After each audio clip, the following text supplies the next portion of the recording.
මේ පාර මම AAT එක්සෑම් එකේදී දැන් ඊපෙරේද රිසල්ට්ස් ආවනේ මම කිව්වා අයිලන්ඩ් සෙකන්ඩ් ලිමිට් එකේ මේ සමහර දක්ෂ ළමයි හිටියා ඒ කියන්නේ කියලා මේ තියෙනවා ඒ ළමයා මාර දක්ෂයි මම හිතේ රෑන්ක් එකකටම යයි කියලා එදා උදේ සෝරි විභාග දැසේ උදේ මට මැසේජ් එකක් දාලා තිබ්බා මේ සනීප නැහැ එක්සෑම් එකට යන්නේ නැහැ කියලා ඒ කියන්නේ මොකක්ද උන්න හැදිලා හරි මොන හරි ඒ වගේ දෙයක් right එතකොට දැන් හරියටම බැලුවාම එයාට ඇත්තම වෙලා තියෙන එයාට විෂය ගැන කොන්ෆිඩන්ස් නැහැ. ඒ කියන්නේ කල්ලාතු එකට හරියට පාඩම් කරලා සූදානම් වෙලා නැහැ. ඔන්ලයින් විදිහට කරලා තියෙනවා. අර මේ වගේ දේවල් වෙන්න පුළුවන් ඈ විභාගයේදී. දැන් හිත විභාගේ තියෙනවා ඔයාට අද රෑ සහල් වල උණ ගන්න පුළුවන්.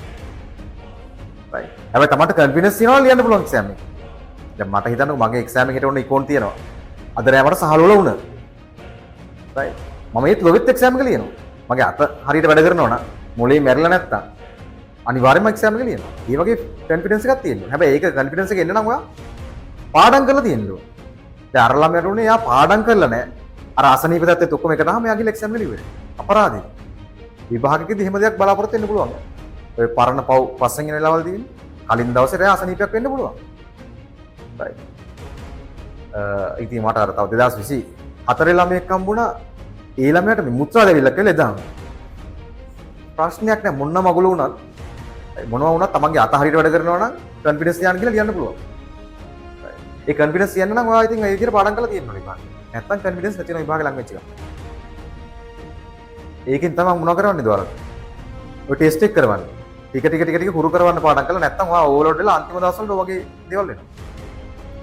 අර කතාවක් අහලා තියෙනවද මම ඔයාලට එකක් පාරක් කිව්වරනේ.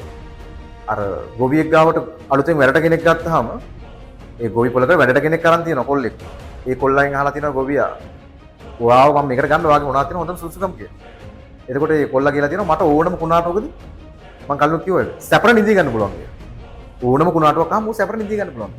ඒ ගොවියාට ඉතින් ඒකේ වෙලේ තේරෙලා නැහැ. මොකද්ද මේ මනුස්සයා මේ කියන්නේ කියලා. පස්සේ දවසක ලොකු කුණාටුවක් ඇවිල්ලා තියෙනවා. ඒතර ගොවියා ගිහිල්ලා බලලා තියෙනවා දැන් ගෝලයා මොකද කරන්නේ කියලා. ඌ සැපර නිදිලු. ඉච්චරේ කුණාටුවක් එන්නේ. දැන් ඌ ඇත්ත කතාවක් කියලා තියෙනවා. එතකොට බලද්දී දැන් එහෙම සැපර නිදිය ගන්න නම් මෙයා ඒ අදාළ දේවල් ඔක්කොම හරියට කරලා තියෙන්නේ බෑ. ගිහිල්ලා බලද්දී හරියටම සත්තු ටික අදාළ තැන් වල ගාල් කරලා. අර දාන්නේ ටික ඔක්කොම හරියට වහලා ඒව ලණු වලින් ගැට ගහලා එහෙම හදලා. යන්ත්‍ර උපකරණ ටික හරියට තැන් වල තියලා ඒවත් ගානට වහලා. එහෙනම් නිදි ගන්න බෑද? පුළුවන්. උනාට ඕන වෙලාවක හමන්න කියලා. උඩ සැපර නිදි ගන්න පුළුවන්. අන්න ඒ වගේ තමයි විභාගෙත්. ඔයා හරියට පාඩම් කරලා තිබ්බොත් මොන මගුල වුණත් ඒකට මොන ලෙඩේ හැදුනත් ගිහිල්ලා ලස්සන ලියා ගන්න පුළුවන්. එහෙනම් විභාගයට යන්න කලින් හොඳට කොන්ෆිඩන්ස් ලෙවල් එක තියාගෙන යන්න. එතකොට ඔය මොන ලෙඩ ආවත් කිසිම අවුලක් නැහැ. තමන්ට තමන් ගැන කොන්ෆිඩන්ස් තියෙන්න ඕනේ. ඒකට මුලින්ම පාඩම් කරලා තියෙන්න ඕනේ.